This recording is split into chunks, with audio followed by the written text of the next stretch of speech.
Hey everyone, Coach Micah here, and welcome back to another video. Today, we're going to be doing something a little different. In the past, I've had a little bit more time to really develop my thoughts on the resolution and split that up into several videos, analyzing different cases, almost doing a whole debate round in front of you guys over the course of several videos. But for this series, it's going to be a little different because as the tournaments quickly approach that will be using the second resolution, I will be unavailable due to my work schedule and of course helping out my students. They're my #1 priority, and of course if you want to become a student of mine, reach out to me at coachmicahdiaz@gmail.com. With the debates and the dialogue that I've had with some of my students, as well as some of the research that I've done, I've noticed that incrementalism and radicalism have quite a lot of overlap. And that's a problem because when we want to differentiate the two in a round, the judges have to be given a clear understanding of one, how they're different, but also why they're different, and then how that looks in both the real world and in hypothetical examples. And I've discovered that that's actually more difficult to do. So what I'm going to do with this video is really focus on the differences between incrementalism and radicalism and to show you how they actually are different, because I understand that a lot of you are confused or still don't necessarily understand those differences, and I don't think we can fully wrap our heads around just how similar they actually are. So the purpose of this video is to help you guys be more confident in your ability to explain the differences between incrementalism and radicalism.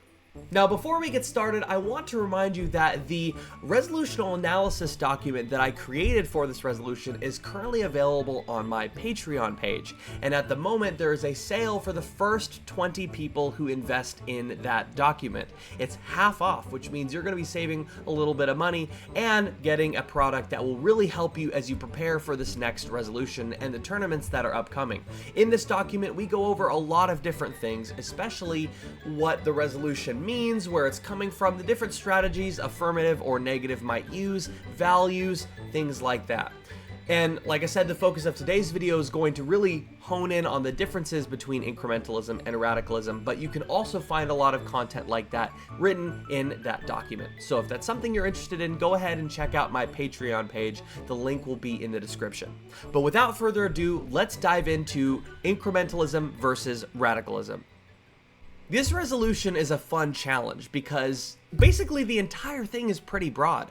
Incrementalism describes a social phenomenon that is pretty extensive, as does radicalism, and oftentimes the impacts and the timeline have a little bit of an overlap, which means it can be hard to differentiate the two. We also have to understand we're talking about which one is superior, and superiority is also a broad category.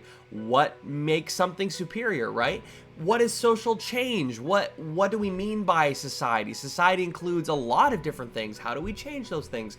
This PowerPoint is going to serve the purpose of helping us with a lot of that. Much of the information I'm leaving out, you will be able to find in the resolutional analysis document that I created.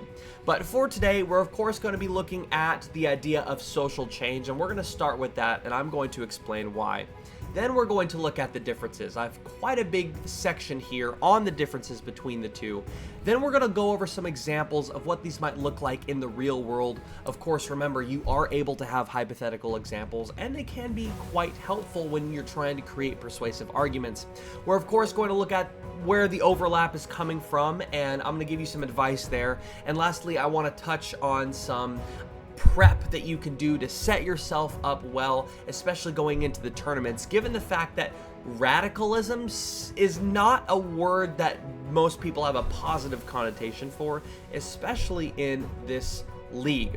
Many people don't like the idea of extreme politics, and so this is where we're going to again differentiate between the two, showing how radicalism can be good, and of course I want to show you how you can help the judges understand that radicalism is not it's not a scary word. It can actually be quite good. But with that, we need to first understand what we mean by social change. Society includes a lot of different things, which means we're changing quite a few different things. And social change is defined as the significant or lasting alterations in social relationships, norms, values, and institutions that shape how a society functions. And when you look at those words, right, lasting alterations in social relationships, norms, values, institutions, again, all boiled down to the idea of how a society functions, the things that make up society. And there are quite a few things that make up society, which means technically, if we change any of those, then we have created social change. Now, it is kind of hard to change the norms or the relationships that people might have within a society, especially ones that we can explain within 13 minutes in an LD round. So there's two main ideas of how society is structured that you're probably going to focus on, and most of the applications you find are going to focus on. And those are the idea of social institutions and the roles and livelihood of a people. So when we look at the institutions, what we mean is the groups that make up how society is governed, or it is kind of like the backbone of how society functions. You have education, the education system, how people are being taught or brought up into a society. Some of that can go with norms or values, right? Same with religious organization. Is a nation founded on the idea of a specific religion, religious freedom, religious persecution? There are different nations around the world that would follow these guidelines. And so the way that you wrap your head around the way a society functions is based off of a religion, for example. Economy. The economy is also part of how a society is governed or is run. So, you have the economy like the United States, for example, very different. We live our lives differently based on the economic struggles or the economic prosperity that we feel.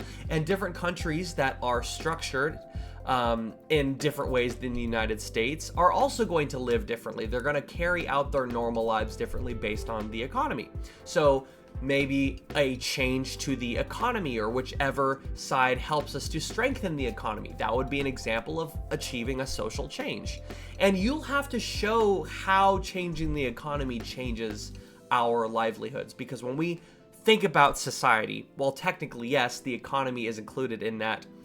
Society is ultimately built up of how you, how the judge, how everybody lives their lives in a collective whole. So how does the economy change my routine every day, right? Another part of the social institution is, of course, the government. So the authority within a group of people deciding what those people cannot do or what they can do, things like that. You also have the legal structures or the constitutional arrangements of different countries. So are they made up of a democracy? Are they a constitutional republic like the United States?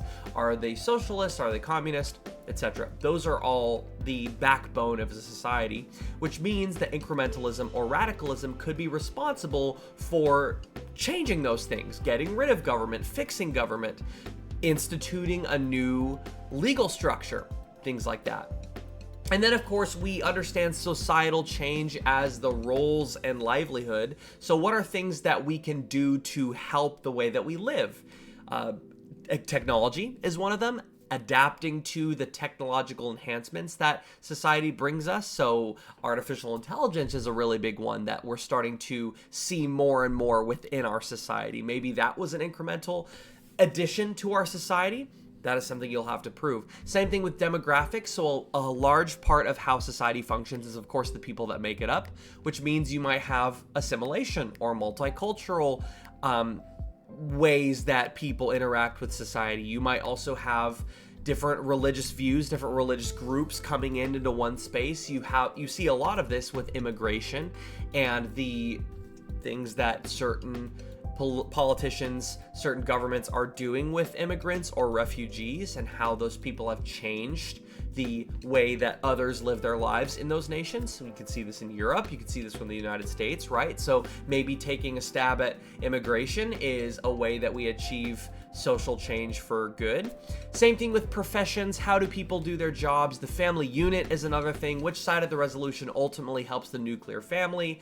Especially in a league like this, that is something important to consider. And of course, opportunity. So which side of the resolution gives people allows people to become an agent of change. And this is where I want to talk about something very important. Most of us understand that there should be an actor in a resolution. And what I mean by actor is there is an agent that carries out certain things. So for example, let's look back to the last resolution. In foreign policy, when we're talking about military strike, when we're talking about diplomacy, those things are carried out by a particular person or group, right? So in foreign policy, so you're going to have politicians, individuals who are in charge of making negotiations between nations. Militaries, you have the commander-in-chief, the United States, right? The president of the United States. Same thing with our diplomats going in. People who are going to come together and make sure that everyone is on the same table, right? We all see these tangible actors.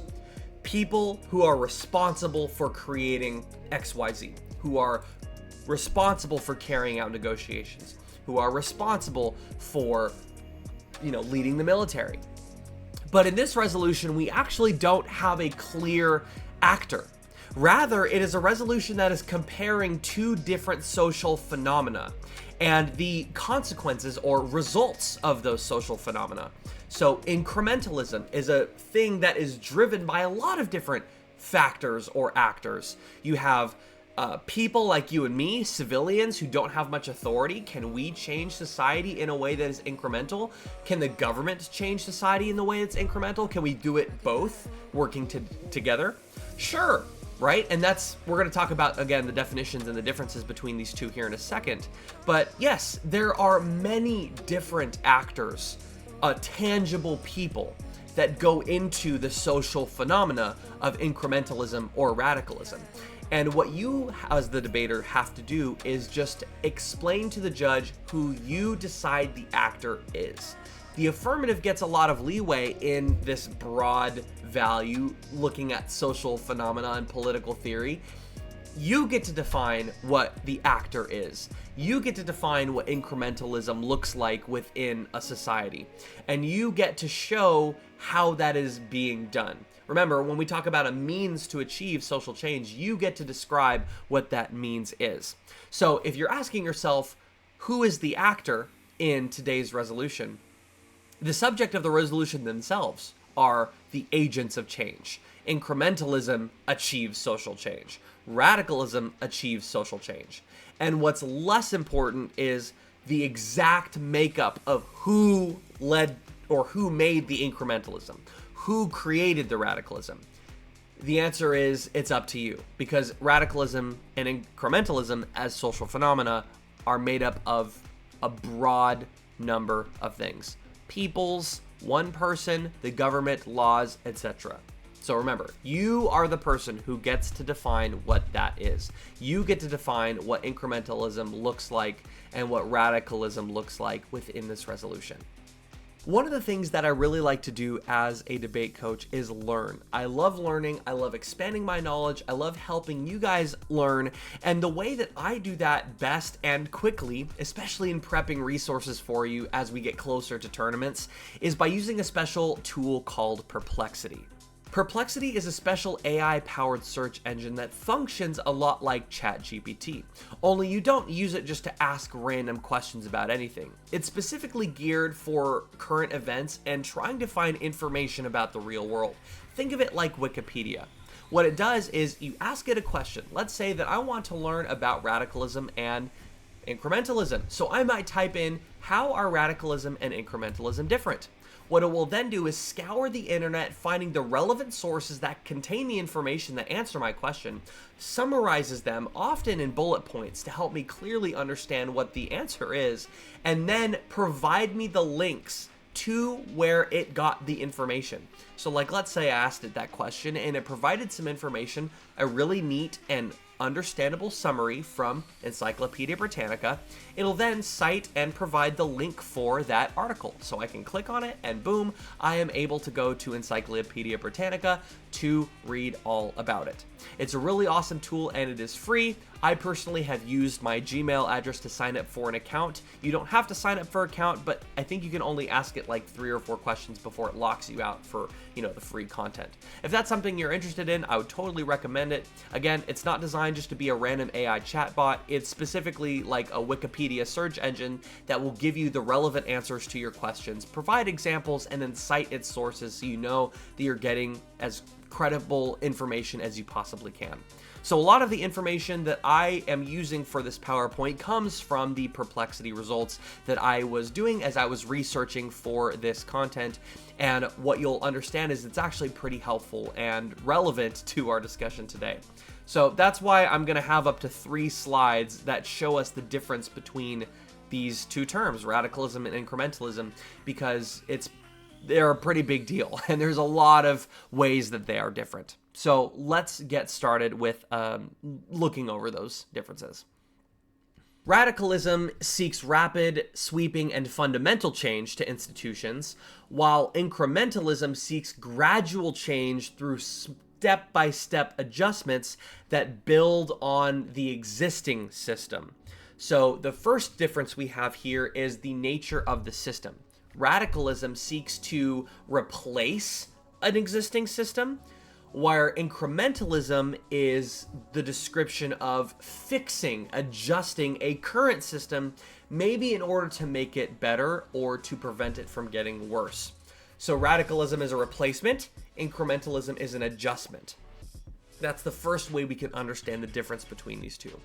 The second is by the goals, right? It says here radicalism typically starts with a clear transformative end goal. So we want to abolish a system.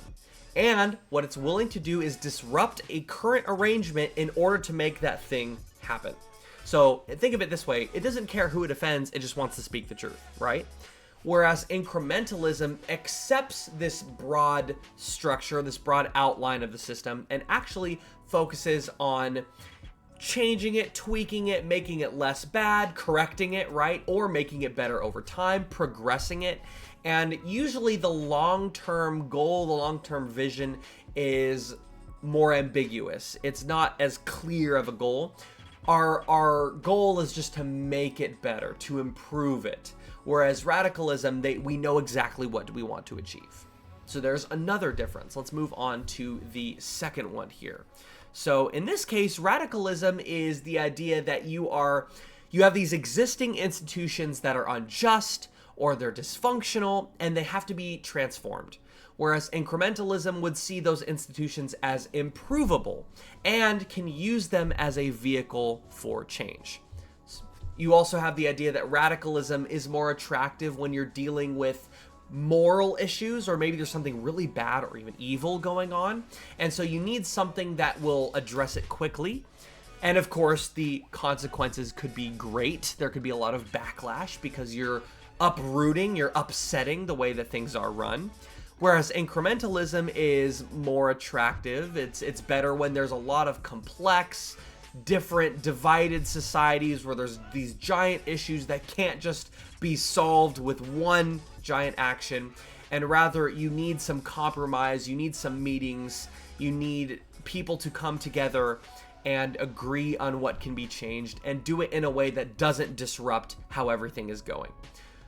Now, the, of course, pitfall here is that some people criticize incrementalism as being too slow because it takes a long time to do, right? Gradual step-by-step adjustments. Or it can be seen as reinforcing an unjust status quo. Remember, radicalism sees unjust status quo and completely changes it, whereas incrementalism slowly but surely works to eventually correct the wrongs of that system using it rather than trying to replace the system. So incrementalism could be slow, whereas radicalism is faster, but also radicalism has more risk because you're taking a bigger action, whereas incrementalism is more agreeable because you have a lot of negotiation with it. The last thing we need to look at here, the difference is a deal with the size, right? So radical approaches favor large, sometimes abrupt shifts, such as new laws, revolutions, major reorganizations. accepting higher risk, instability, or conflict as the price for deep change. So the idea here is that something very important needs to change, and yes, the way to get there will be kind of messy, but that is the quickest way to achieve what we're trying to achieve, right? Whereas incremental approaches, they favor small policy tweaks, pilot programs, and limited reforms, prioritizing learning, adjustment, and political feasibility. Tangibility, we can see it happen, we can watch it happen in real time very quickly, even if the progress is slower. So these two things are very different in the idea that incrementalism is almost like, think of it, the tortoise and the hare, right? It's very slow, it's calculated, it's consistent, it doesn't want to offend, it just wants to make sure that it gets things done. Whereas radicalism is very quick, it wants to uproot an entire system, it doesn't see that things can be improved and rather wants things to be replaced. It's going to risk being abrupt, it's going to risk being offensive, but the end goal is to achieve something better. Almost like the ends kind of justify the means. And if you want to learn more about that, you should go ahead and invest in the resolutional analysis document that I created. Lastly, radicalism accepts higher risk, disruption, and potential conflict as the cost of deeper, faster transformation, especially when incremental reforms seem blocked or inadequate. And incrementalism prioritizes stability, lower risk, and broader consensus, making change easier to manage and less likely to provide intense backlash. There's quite a few differences between these two, and I'm sure it would be helpful to look at them side by side, so that's exactly what we're going to do here. So out of the 7 different things that I kind of took from the Perplexity summarization of the sources out there, and again, a lot of those sources I actually use in my document. So you have the differences right. Difference number 1, incrementalism is small and gradual. Radicalism is quick and sweeping. Incrementalism also looks at the idea of fixing the current system, whereas radicalism rejects the current system.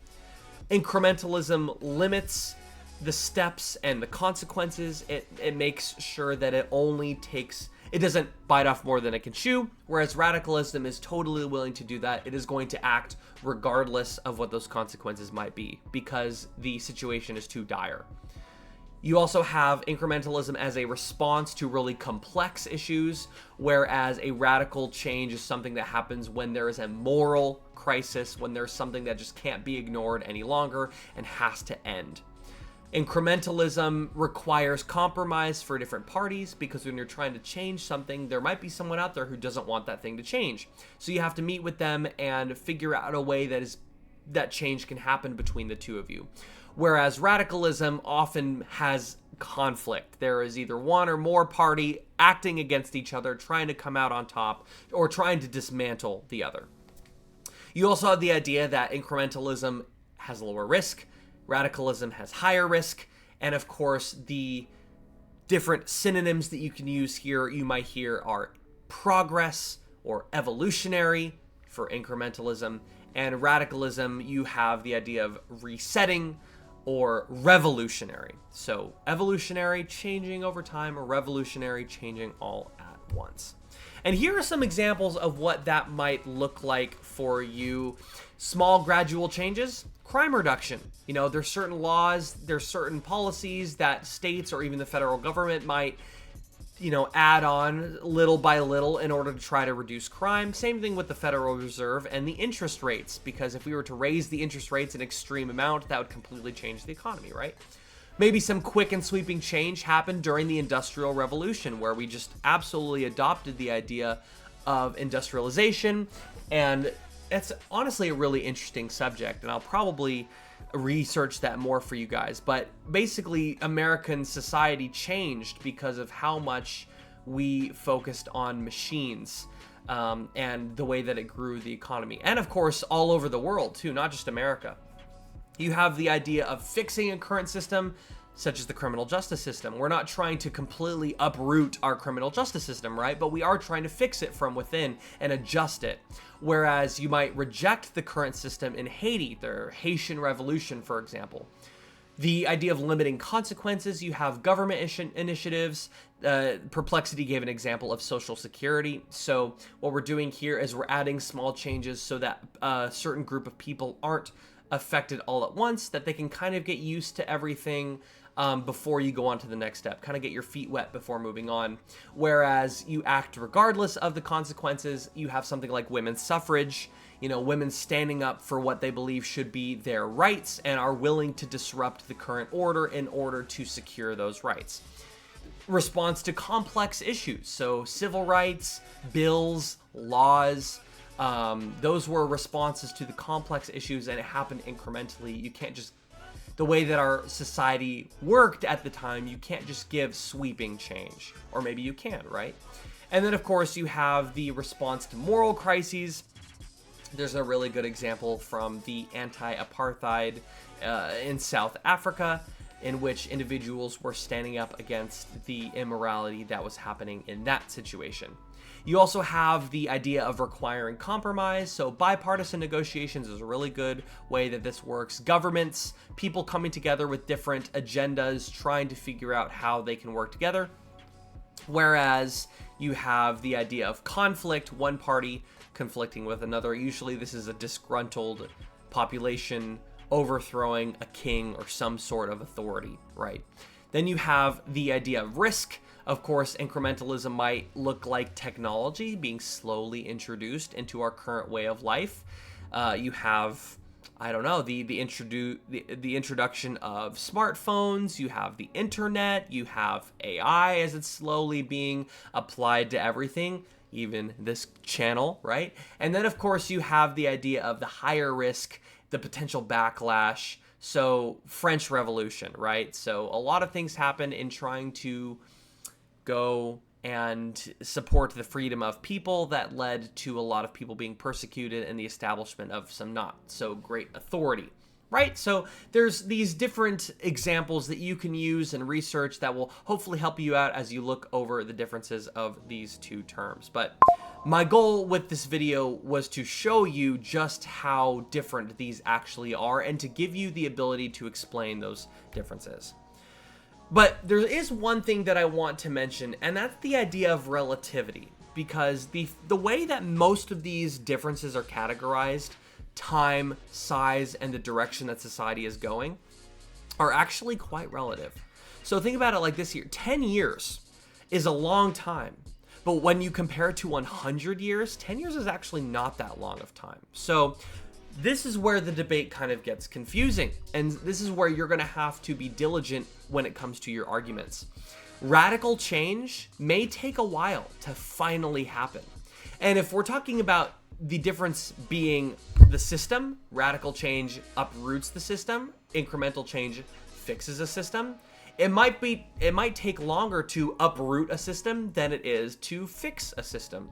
So you have to be able to explain what you mean by gradual and rapid, and of course how your applications show that. How do we know that the 10-year period in which this incremental policy wasn't actually radical? Maybe the negative will try to prove that this was actually a radical change, or vice versa. Maybe negatives, the affirmative will try to prove that your radical change was actually a step-by-step basis. Right? Same thing with size. Radical change may be a small but crucial adjustment that resets the norm. Think of it like as pressing a tiny domino that leads to the giant domino falling.